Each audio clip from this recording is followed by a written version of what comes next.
Hello my dear friends, welcome to S class education. आज आपण पाहतोय 11th स्टँडर्ड क्वेश्चन पेपर इंग्लिशचा, जो की आहे 50 मार्क्सचा. सो हा सायन्स, आर्ट्स आणि कॉमर्स सगळ्यांसाठी सेमच असणार आहे. सो लेट अस सी की याच्यामध्ये कोणते कोणते क्वेश्चन्स आहेत जे की आपल्या एक्झामसाठी येऊ शकतात. सगळ्यात पहिलं सेक्शन आहे तो म्हणजे प्रोजचा. याच्यामध्ये फर्स्ट क्वेश्चन आहे जो की रिगार्डिंग टू पॅसेज आहे 12 मार्क्ससाठी. सो तुम्ही व्हिडिओ पॉज करून हा जो पॅसेज आहे तर तो रीड करू शकता, सो दॅट तुम्ही क्वेश्चनचे आन्सर्स लिहू शकाल. ठीक आहे. सो व्हिडिओ पॉज करून रीड केलं असेल. आता आपण क्वेश्चन्सला चालू करूया. सगळ्यात पहिला क्वेश्चन आहे ग्लोबल अंडरस्टँडिंगचा. Describe the opinion of Tenzing about the question who was first. So या ठिकाणी ऍक्च्युली टेन्झिंग आणि हिलरी दोघं पण जे आहेत तर ते समिटवरती पोहोचले होते. मग त्यापैकी नेमकं फर्स्ट कोण पोहोचलं असं जेव्हा त्यांना क्वेश्चन विचारलं गेलं होतं तेव्हा त्यांनी काहीतरी आन्सर दिलेला आहे आणि त्या आन्सर बद्दल तुम्हाला सांगायचं आहे. ठीक आहे. सो आता याच्यामध्ये जे काही दिलं असेल त्याच्या अकॉर्डिंगली तुम्हाला लिहायचं आहे. सेम टू सेम लिहिलं पाहिजे असं काही नाहीये. बट या ठिकाणी जेव्हा तुम्हाला जे तुम्हाला पाहायला मिळते ते तुम्ही तुमच्या शब्दांमध्ये पण लिहू शकता, तर त्याचा मिनिंग सेम आला पाहिजे. ठीक आहे. नेक्स्ट आहे कॉम्प्लेक्स फॅक्च्युअल. हा अगेन हे 2 मार्क्ससाठी आहे. सो याचा अर्थ ह्याचं आन्सर जे आहे तर ते मिनिमम 4 लाईन्सचं तरी असलंच पाहिजे. नेक्स्ट आहे complex factual. Rewrite the statement चुझिंग the correct alternative. So the pact was signed in the office of prime minister of India की नेपाळ. आता हे दोन्ही पण लिहायची गरज नाहीये, डिरेक्टली तुम्हाला आन्सर लिहायचा आहे. सो जे काही आन्सर असेल इंडिया किंवा नेपाळ यापैकी ते लिहायचं आणि त्याच्या खाली अंडरलाईन करायची आहे. हे हाफ मार्कला आहे. Second is Tenzing had a copy of his or हिलरीचं स्टेटमेंट. जे काही करेक्ट आन्सर असेल ते लिहायचं आणि त्याच्या खाली अंडरलाईन करायची आहे. The two mountaineers did not care or cared about reaching first to summit. Or Tenzing held flags of India, Great Britain, Nepal and United Nations or United States of America. So या ठिकाणी तुम्हाला सगळे answers बघायला मिळतील, तर त्यापैकी तुम्हाला लिहायचे आहेत. इंटरप्रिटेशन मध्ये असं आहे की give the list of Tenzing activities after reaching at the summit. So या ठिकाणी तुम्हाला बऱ्याचशा ऍक्टिव्हिटीज पाहायला मिळतात की त्यांनी काय काय केलं, त्यांनी फ्लॅग जे आहे त्याचं काय केलं किंवा पुढे अजून काय गोष्टी केल्या, त्या सगळ्या तुम्हाला इथे लिहायच्या आहेत. अगेन 2 मार्क्ससाठी आहे. सो मिनिमम 4 ते 5 लाईन्स लिहायचे. मॅक्सिमम तुम्ही किती पण लिहू शकता. पर्सनल रिस्पॉन्स मध्ये आहे give your opinion. We should participate in adventurous sports because. Adventurous sports म्हणजे काय, तर त्याच्यामध्ये पॅराग्लायडिंग वगैरे या सगळ्या गोष्टी पण येऊ शकतात. स्लायडिंग असेल, स्काय ड्रायव्हिंग असेल, स्केटिंग आहे. सो बेसिकली या सगळ्या स्पोर्ट्समध्ये आपण पार्टिसिपेट केलं पाहिजे. का, तर मग याच्यामुळे काय काय होतं ते तुम्ही लिहू शकता किंवा तुम्ही कसे पुढे जाऊन तुमचे जे पण काहीतरी भीती असेल त्याला ओव्हरकम कसं करू शकता, या सगळ्या गोष्टी तुम्ही याच्यामध्ये मेन्शन करू शकता. ठीक आहे. सो असं तुम्हाला कोणतेही एक 4 ते 5 पॉइंट्स मध्ये आन्सर लिहायचा आहे 2 मार्क्स साठी असल्यामुळे. आणि ट्राय करा की तुम्ही ते सेंटेन्सेस सिंपल ठेवाल, सो दॅट पुढच्या व्यक्तीला पण कळेल त्याचा प्रॉपर अर्थ. आणि मोठी मोठी उत्तरं किंवा म्हणजे खूप मोठे मोठे सेंटेन्सेस आणि डिफिकल्ट सेंटेन्सेस करायची गरज नाहीये. सिंपल सेंटेन्स मध्ये तुम्ही 4 ते 5 ओळींमध्ये उत्तर लिहू शकता. मिनिमम, मॅक्सिमम थोडे मोठे लिहिले तरी पण चालेल. नेक्स्ट आहे लँग्वेज स्टडी मध्ये डू एज डिरेक्टेड. पहिला आहे Tenzing and Hillary made a pact at the office of PM of Nepal. So आता हे जे सेंटेन्स आहे याला तुम्हाला ए पॅक्ट पासून सुरू करायचं आहे. ठीक आहे. सो म्हणजेच बेसिकली चेंज द वॉइस करायचं आहे. नेक्स्ट आहे Hillary and I embraced each other. So या ठिकाणी अँडच्या ऐवजी नॉट ओनली बट ऑल्सोचा यूज करायचा आहे. जेव्हा तुम्ही याचे आन्सर्स लिहाल, काही पण चेंजेस करणार असाल तेव्हा तुम्हाला त्याच्या खाली अंडरलाईन करायची आहे. नेक्स्ट आहे vocabulary. Fill the letters to get meaningful words from the extract and use hints given in the bracket. So top of the mountain काय आलं पाहिजे, summit आलं पाहिजे. Post in the military colonel, pact agreement, I mean formal agreement, pact आलं पाहिजे. आणि held closely in one's arms, embrace आलं पाहिजे. सो बेसिकली जे काही आन्सर्स असतील, जे की मी तुम्हाला सांगितलेत ऑलरेडी, सो अशा प्रकारचे आन्सर्स तुम्हाला लिहायचे आहेत. जेव्हा तुम्ही आन्सर्स लिहाल तेव्हा त्या प्रत्येक लेटर जे तुम्ही स्वतः लिहिलंय त्याच्या खाली अंडरलाईन करायचं आहे. नेक्स्ट आहे language study do as directed. याच्यामध्ये पहिला आहे we met European girl in the bus stop of Santa Cruz. So या ठिकाणी एरर, स्पॉट दी एरर करायचं आहे की याच्यामध्ये रॉंग काय आहे. सो जेव्हा तुम्ही स्पॉट दी एरर करणार आहात तेव्हा तुम्हाला प्लुरल आणि सिंग्युलर हेल्पिंग वर्ड्स वगैरे याच्यावरती पण जास्त फोकस करायचं आहे. आता याच्यामध्ये प्रिपोजिशन्स वरती पण फोकस करायचा आहे. प्रिपोजिशन्स वरती फोकस करायचा आहे. प्लुरल सिंग्युलर वर्ब्स वरती फोकस करायचा आहे. हेल्पिंग वर्ड्स वरती फोकस करायचा आहे. ठीक आहे. सो याच्यामध्येच काहीतरी एरर असू शकते. नेक्स्ट आहे the train arrived dash the platform dash time. Again prepositions use करायचे आहेत. सो बेसिकली हा जो क्वेश्चन आहे या क्वेश्चन मध्ये एरर साठी असेल किंवा सगळ्यासाठी असेल, प्रिपोजिशन खूप इम्पॉर्टंट आहेत. इफ यू वॉन्ट मी याच्यावरती एखादा व्हिडिओ पण बनवू शकते. सो प्लीज मला खाली कमेंट बॉक्समध्ये सांगू शकता. I said to her are you happy with my performance. So तुम्हाला याचं रिपोर्टेड स्पीच मध्ये कन्वर्ट करायचं आहे, डिरेक्ट इनडिरेक्ट मध्ये.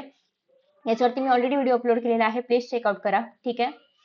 नेक्स्ट आहे question number 2A. Again passage वरती आहे, सेम पॅटर्न ज्याप्रमाणे आपण वरती पाहिला, फक्त पॅसेज डिफरंट आहे. सो प्लीज तुम्ही व्हिडिओ पॉज करून पॅसेज रीड करा आणि या पेपरला तुमच्या ऍक्च्युअल पेपर प्रमाणे ट्रीट करा, सो दॅट एक तर तुमचं रिव्हिजन पण होईल आणि तुम्हाला कळेल पण की काय काय आपल्याला येत नाहीये किंवा कशावरती आपल्याला अजून फोकस करावं लागणार आहे, कशाची रिव्हिजन करावी लागणार आहे. आणि best part is actually what, की आपण मोस्टली ना आपलं टेक्स्टबुक नाही रीड करत, बट ते जर आपण रीड केलं तरी हे सगळं करण्यासाठी कमी वेळ द्यावा लागतो. म्हणजे आता मला एक सांगा, की तुम्ही जर हा पॅसेज पहिल्यांदा रीड करत असाल तर अर्थात तुम्हाला जास्त वेळ लागेल तो समजून घ्यायला, पण तुम्ही ऑलरेडी टेक्स्टबुक मध्ये हा पॅसेज वाचला असेल तर आता तुम्हाला कमी वेळ लागला असता. ठीक आहे. आफ्टर दॅट नेक्स्ट आहे, आता आपण क्वेश्चन्स बघूया. सो क्वेश्चन्स मध्ये पहिला आहे ग्लोबल अंडरस्टँडिंग. सो याच्यामध्ये फर्स्ट आहे, आन्सर द फॉलोइंग स्टेटमेंट्स किंवा state the following statements whether they are true or false. आणि जे पण रॉंग असणार आहे त्याला काय करायचं आहे, करेक्ट करायचं आहे. So correct the wrong statement सांगितलंय, हे जर नाही केलं तर तुमचे मार्क्स जातील. पहिला आहे, इनिशियली शूज वर विदाउट अ हिल. आता हे तुम्हाला आधी तर हे सांगायचं आहे की ट्रू आहे की फॉल्स आहे. ट्रू असेल तर काय करायची गरज नाहीये, फॉल्स असेल तर मग त्याचं बरोबर स्टेटमेंट शोधून लिहायचं आहे. ठीक आहे. नेक्स्ट आहे, women have been wearing high heeled shoes for the centuries to get comfort. High heels can create a variety of food problems आणि always wear a heel higher than 6.5. So जे काही याचे आन्सर्स असतील ते तुम्हाला find out करायचे आहेत आणि लिहायचे आहेत. नेक्स्ट आहे complex factual. Write and for any four drawbacks of regularly wearing shoes with high heels. You may begin like this. जसं की drawbacks of regularly wearing shoes with high heels. So basically तुम्हाला high hills घालण्याचे जे काही drawbacks आहेत तर ते लिहायचे आहेत. सो ते तुम्हाला बघायला मिळतीलच, यातून तुम्हाला फाइंड आउट करून आहे तसे सेंटेन्सेस लिहायचे आहेत. नेक्स्ट आहे A3, guess the intention of writing this extract. आता हा जो हिल्स म्हणजे काय म्हणूया आपण त्याला, हाय हिल्स किंवा फूट हिल्स याच्याबद्दल जे जे एक्स्ट्रॅक्ट आहे हे लिहायचं काय कारण असावं. एक तर आपण लोकांना अवेअर करतोय की हाय हिल्स घातल्यामुळे काय इश्यूज होऊ शकतात किंवा कुठपर्यंत हिल्स घालणं हेल्दी आहे किंवा नॉर्मल आहे, या सगळ्या गोष्टींबद्दल आपण लोकांना अवेअर करतोय, त्यांना हेल्थ रिगार्डिंग इन्फॉर्मेशन देतोय किंवा त्याचे ऍडव्हान्टेजेस डिसएडव्हान्टेजेस सांगतोय. हे सगळं तुम्ही याच्यामध्ये मेन्शन करू शकता. बेसिकली तुम्हाला त्या पूर्ण पॅसेज मधून काय समजलं हे तुम्ही इथे लिहू शकता. वोकॅब्युलरी मध्ये बघायचं आहे की या ठिकाणी तुम्हाला काही आय मीन काही वर्ड्स पाहायला मिळतात आणि त्याचं मिनिंग खाली पाहायला मिळतंय, तर तुम्हाला ते फक्त लिहायचं आहे. ठीक आहे. आफ्टर दॅट नेक्स्ट आहे personal response. To wear shoes with high heels is good or bad. आता या ठिकाणी तुम्हाला तुमचं ओपिनियन मागितलंय, तुम्ही गुड लिहिलं बॅड लिहिलं ते तुमचं ओपिनियन असणार आहे, फक्त तुम्हाला ते जस्टिफाय करायचं आहे.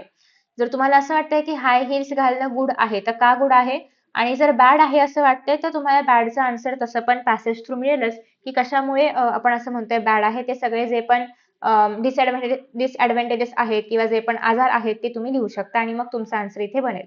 ठीक आहे. शक्यतो जेव्हा तुम्ही पर्सनल रिस्पॉन्स लिहायचं ट्राय कराल आणि तुम्हाला असं कन्फ्युजन मध्ये आहात तुम्ही की नक्की हो किंवा पॉझिटिव्ह आन्सर लिहायचं की निगेटिव्ह आन्सर लिहायचं, तर ऑलवेज ट्राय की पॅसेज मध्ये जे सांगितलंय त्याचा आपण कुठे वापर करू शकतो का. अर्थात आहे असं नाही, पण त्याच्यामधून आयडिया घेऊन आपण कसं लिहू शकतो आन्सर, मग ते पॉझिटिव्ह मधलं असेल किंवा निगेटिव्ह मधलं असेल. आता अर्थात तुमचं स्वतःचं मत असेल तर ते बदलायची गरज नाहीये, पण तुम्ही जर कन्फ्युजन मध्ये असाल की तुम्हाला नेमकं काय लिहायचं आहे, तर तुम्ही लाईक अ पॅसेज कंटिन्युएशन मध्ये जाऊ शकता. फक्त एवढंच की थोडंफार स्वतःचे पॉइंट्स घालावे लागतील, कारण आपण आहे असं पॅसेज नाही लिहू शकत. ठीक आहे. अगेन तुम्हाला ह्याचं मिनिमम आन्सर 4 to 5 लाईन्स मध्ये लिहायचे. त्यानंतर आहे लँग्वेज स्टडी. याच्यामध्ये आहे डू ॲज डिरेक्टेड. सो पहिला आहे, women have been wearing high heeled shoes for centuries in the pursuit of fashion. तर तुम्हाला याच्यामधून करेक्ट ऑल्टरनेटिव्ह जे आहे तर ते चूज करायचं आहे. आता हे नेमकं काय सांगतंय, कोणतं टेन्स सांगणार आहे, प्रेझेंट कंटिन्युअस सांगतंय, प्रेझेंट परफेक्ट सांगतंय की प्रेझेंट परफेक्ट कंटिन्युअस टेन्स सांगते, ते आता ओळखायचं आहे. सो हॅव बीन या ह्याच्यामधून किंवा या कॉम्बिनेशन वरून तुम्ही टेन्स आरामात ओळखू शकता. Always wear the correct fit. तर याच्यामध्ये तुम्हाला हे काय सेंटेन्स आहे, म्हणजे इंटरोगेटिव्ह आहे. आता अर्थात इंटरोगेटिव्ह असेल तर लास्टला क्वेश्चन मार्क असायला पाहिजे होतं, जे की नाहीये. इम्पेरेटिव्ह आहे की एक्सक्लामेटरी आहे. अगेन एक्सक्लामेटरी साठी लास्टला एक्सक्लामेशन मार्क असायला पाहिजे होतं, जे की इथे नाहीये. म्हणजे आन्सर काय आलं, जे तुम्हाला माहिती आहे, इम्पेरेटिव्ह सेंटेन्स. नेक्स्ट आहे, right a brief summary of the above extract with the help of the points given below. So आता या ठिकाणी पॉइंट्स काय सांगितलेत की अर्लियर शूज कसे होते, मग का बरं वुमनला हाय हिल्सचं गरज वाटली, मग तरी पण म्हणजे एका लिमिट पर्यंत हिल्स घालणं ठीक आहे, पण त्यापेक्षा जास्त जर आपण हिल्स घालू लागलो तर त्याचे ड्रॉबॅक्स काय आहेत, किंवा रेग्युलरली घालू लागलो तर काय ड्रॉबॅक्स आहेत, मग याच्यावरती इतर काही सजेशन्स आहेत का. सो या सगळ्या गोष्टी ज्या आहेत तर त्याचा यूज करायचा आहे आणि तुम्हाला या पॅसेजची समरी लिहायची आहे. अगेन एक गोष्ट की समरी लिहिल्यानंतर तुम्हाला त्याला म्हणजे समरी लिहायच्या आधी तुम्हाला टायटल पण द्यायचं आहे. तुम्हाला जे काही म्हणजे एक सुटेबल टायटल वाटेल ते तुम्ही इथे लिहू शकता. ठीक आहे. कारण टायटलला पण मार्क्स असणार आहेत आणि असं हे जे आपलं समरी आहे तर हे 3 मार्क्सचं आहे. सो त्याप्रमाणे लिहायचंय. एकतर आधीच समरी खूप लहान लिहायची असते, त्याच्यामुळे हे जे पॉइंट्स आहेत तेच इन्क्लूड करा, जेणेकरून तुम्हाला इझिली लिहिता येईल. दुसरी गोष्ट, एक्झाममध्ये पॉइंट्स दिले जातीलच असं नाही, हे फक्त रेफरन्ससाठी आहे. सो या ठिकाणी पॉइंट्स आहेत. मे बी एक्झाममध्ये डिरेक्टली येईल की वरच्या पॅसेजची समरी लिहा वगैरे, सो तुम्हाला ते पण करता आलं पाहिजे विदाउट पॉइंट्स. सो त्याच्यामुळे जेव्हा तुम्ही तो पॅसेज रीड करणार आहात तेव्हाच तुम्हाला अशा काही शब्दांना अंडरलाईन करायचं आहे की जे खूप इम्पॉर्टंट आहेत आणि ज्याच्या आसपासचा आपण समरीमध्ये यूज करू शकतो. ठीक आहे. नेक्स्ट आहे सेक्शन 2, दॅट इज पोएट्री. पोएट्रीमध्ये पहिला म्हणजे क्वेश्चन नंबर 3 ए आहे. या ठिकाणी तुम्हाला पोयम दिली आहे आणि 4 मार्क्सचा हा क्वेश्चन बघायला मिळतोय. त्यामध्ये पहिलं असं आहे की the poet ended with a happy note. आता या ठिकाणी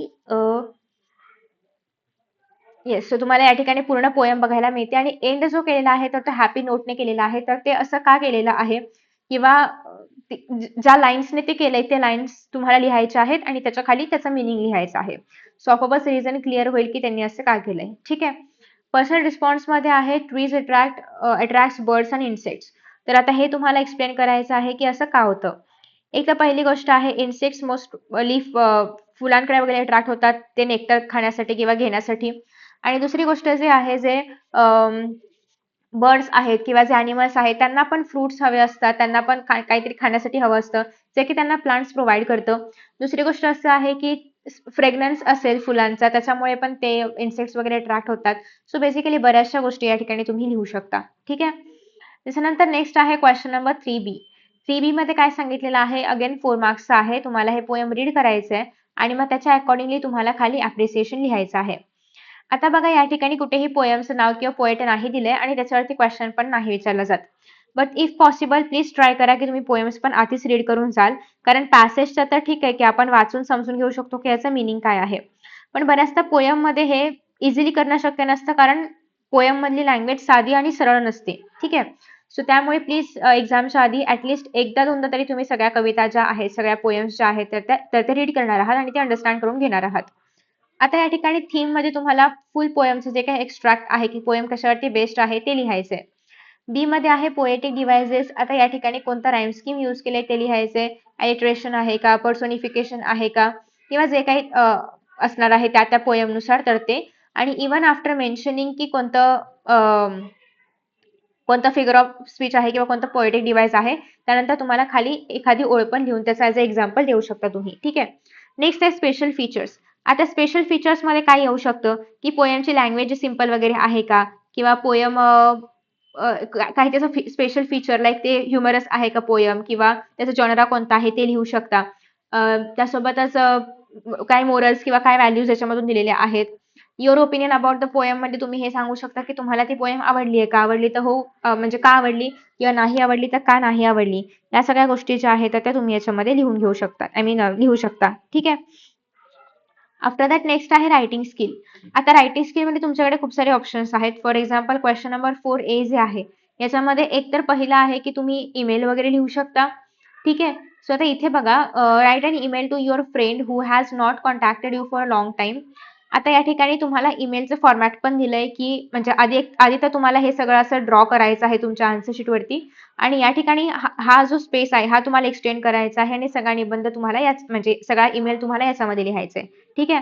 सो पॉइंट्स हे आहेत की खूप साऱ्या दिवस तिने कॉल नव्हतं केलं किंवा खूप महिने तिने कॉल नव्हता केला, तर का नव्हता केला कॉल हे विचारायचं आहे. दुसरी गोष्ट, एक मीटिंग अरेंज करायची का हे सगळं बोलण्यासाठी असं करायचं आहे. आणि एक सिंपल आणि फ्रेंडली लँग्वेज वापरायची आहे, कारण आपण इन्फॉर्मल लेटर लिहितोय, आय मीन इन्फॉर्मल ईमेल लिहितोय. आफ्टर दॅट नेक्स्ट आहे की तुम्हाला आयडिया एक्सपांड करायची आहे 4 मार्क्ससाठी. A bad workman blames his tool, तर याच्यावरती करायचं आहे. आता जेव्हा पण आपण कधी आयडिया एक्सपांड करतो तेव्हा खाली काही पॉइंट्स दिले ते इन्क्लूड करायचे असतात. पहिला आहे ते म्हणजे concept of the idea explain करायची आहे. गिवन एक्झाम्पल जे आहे तर त्याच्याबद्दल आपण बघणार आहोत. आणि message given through the proverb, आणि प्रोवर्ब म्हणजे हा जो प्रोवर्ब आहे याच्यामधून काय मेसेज मिळतोय तर ते पण तुम्हाला या ठिकाणी लिहायचं आहे. Right a blog post in proper format on the following topic. आता ब्लॉग पोस्ट मध्ये आपण काय लिहितो याचा पण असं काही स्पेसिफिक फॉर्मॅट असलाच पाहिजे असं काय नाहीये. तुम्ही डायरेक्टली पण एक रेक्टँगल वगैरे ड्रॉ करून त्याच्या आतमध्ये हे जे आन्सर आहे तर ते प्रोव्हाइड करू शकता. ठीक आहे. सो पर्सनॅलिटी डेव्हलपमेंट हा विषय आहे आणि याच्यावरती बघा काय काय लिहायचंय. एक तर पहिली गोष्ट म्हणजे हा टर्म एक्सप्लेन करायचंय. दुसरी गोष्ट बेनिफिट्स काय काय आहेत या पर्सनॅलिटीचे किंवा या डेव्हलपमेंटचे तर ते. नेक्स्ट आहे की give ways to develop personality म्हणजे कसं काय आपण पर्सनॅलिटी इम्प्रूव्ह करू शकतो किंवा अजून काय केलं पाहिजे वगैरे वगैरे, की स्वतःवरती आपण कसं वर्क करू शकतो किंवा इव्हन फिटनेस असेल, मेंटल वेलबिंग असेल, या सगळ्या गोष्टी याच्यामध्ये येणार आहे. नेक्स्ट आहे write blog post in a rectangular bracket giving header. So okay, blog post वगैरे लिहायचं आहे तुम्हाला, हेडर्स वगैरे सगळं द्यायचं आहे. सो इन दिस वे असं प्रकारचं प्रेझेंटेशन असलं पाहिजे.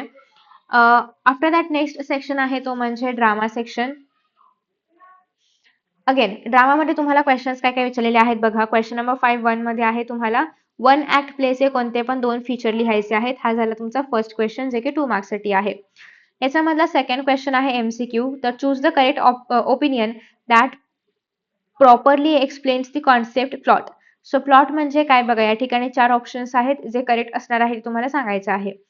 नेक्स्ट आहे Shakespeare era came into existence in the dash to the public theatre. म्हणजे कधी आलं actually शेक्सपियरचे shows, 15th 14th 16th century कधी आलं तर ते तुम्हाला सेंचुरीचं इथे मेन्शन करायचं आहे.